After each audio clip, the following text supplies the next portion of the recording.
الحمد لله الذي أعلى منزلة المؤمنين بكريم خطابه ورفع درجة العالمين بمعاني كتابه وخص المستنبتين منهم بمزيد الإصابة وثوابه والصلاة والسلام على خير خلقه محمد وآله وأصحابه وأولياء أمته وعلماء أهل سنته أجمعين. أما بعد فأعوذ بالله من الشيطان الرجيم. بسم الله الرحمن الرحيم. ببركة إن الله وملائكته يصلون على النبي يا أيها الذين آمنوا صلوا عليه وسلموا تسليما.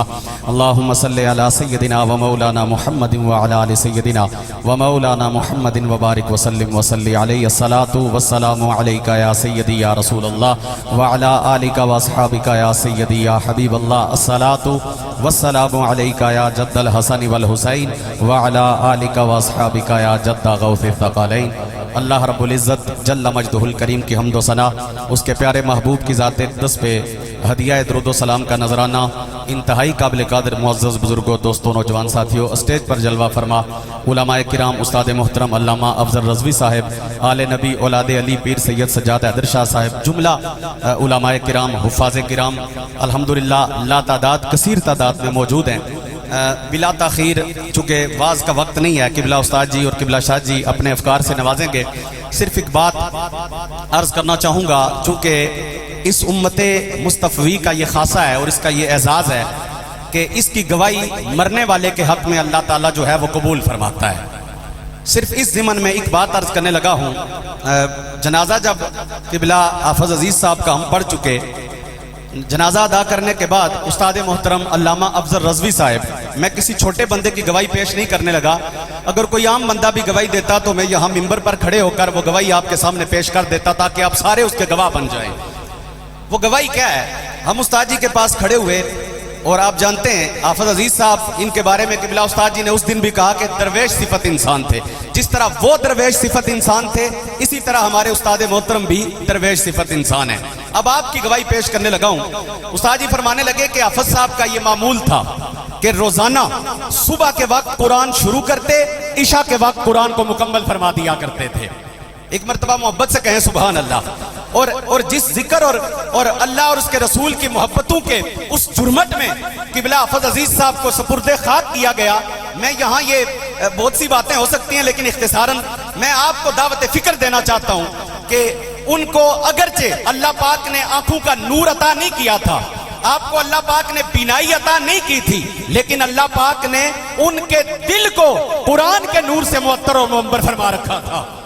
میں بالکل اختصار سے عرض کرنا چاہوں گا. یہی میں سوچ رہا تھا کہ میں کیا بات کروں تو ایک ذہن میں ایک بات آئی کہ قرآن سے وابستگی اور نسبت، یہ جناب حضرت مولا علی کا میں نے سوچا کہ ایک مختصر سا واقعہ عرض کر دوں. جناب شیر خدا آپ کے ایک منشی تھے آپ کی حیات مبارکہ کے اندر جن کا نام تھا کمبر. آپ کے وفادار ساتھی رہے ہیں. آپ کے وصال ظاہری کے بعد جناب کمبر سے کسی نے پوچھا، کہا ہے کمبر حضرت علی کی زندگی کے حوالہ سے کچھ جو ہے ہمیں بتائیں یا علی کی تعریف سنائیں. جناب کمبر رو پڑے. روتے روتے آپ نے فرمایا تم علی کی تعریف کہتے ہو، میں ساری زندگی علی علی کرتا رہوں، علی کے عین کی تعریف نہیں کر سکتا. ایک باری تسا سارے قبلہ حافظ عزیز صاحب نے سارے ثواب واسطے آخو سبحان اللہ. میں صرف 2 منٹ میں اپنی بات کمپلیٹ کرتا ہوں. اللہ اللہ جناب کمبر فرمانے لگے اگر میں ساری زندگی بھی علی علی کرتا رہوں تو جناب علی کے عین کی پوری تعریف بیان نہیں کر سکتا. فرمانے لگے اچھا آؤ میں تمہیں جناب علی کی زندگی کی ایک رات کا واقعہ سناتا ہوں. فرمایا ہوا یوں کہ ایک دن میں نے سوچا ذرا دیکھوں تو صحیح جناب مولا مرتضیٰ رات کیسے گزارتے ہیں.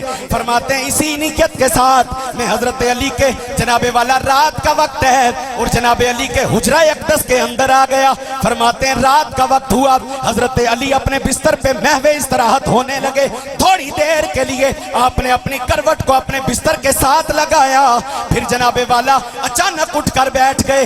فرمانے لگے اے علی تو دنیا میں سونے کے لیے تو نہیں آیا، تو دنیا میں اللہ اللہ کرنے کے لیے آیا ہے.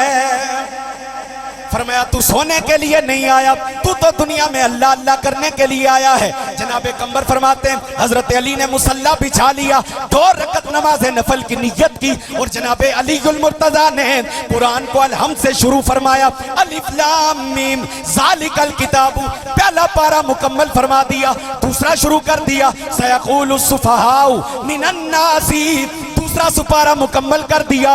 حضرت علی کی پہلی رکعت ابھی جاری ہے، حضرت علی المرتضیٰ نے پہلی رکعت جاری ہے، تیسرا سپارہ تلک الرسول فضلنا بعدهم علی بعد، تیسرا مکمل ہو گیا، چوتھا لن تنالوا البر وہ بھی مکمل ہو گیا، والمحصنات من النساء پانچواں بھی مکمل ہو گیا، لا یحب اللہ الجہر چھٹا بھی مکمل ہو گیا، فَإِذَا سَمِعُوا مَا أُنزِلَ إِلَى الرَّسُولِ ساتواں بھی مکمل ہو گیا، 8واں پارہ شروع کر دیا وَلَوْ أَنَّنَا وہ بھی مکمل ہو گیا، 9واں شروع کر دیا قَالَ الْمَلَأُ الَّذِينَ اسْتَكْبَرُوا مِنْ قَوْمِهِ وہ بھی مکمل کر دیا، 10واں شروع کر دیا وَاعْلَمُوا أَنَّمَا غَنِمْتُم مِّن شَيْءٍ 10واں بھی مکمل کر دیا، يَعْتَذِرُونَ إِلَيْكُمْ إِذَا رَجَعْتُمْ 11واں بھی مکمل کر دیا۔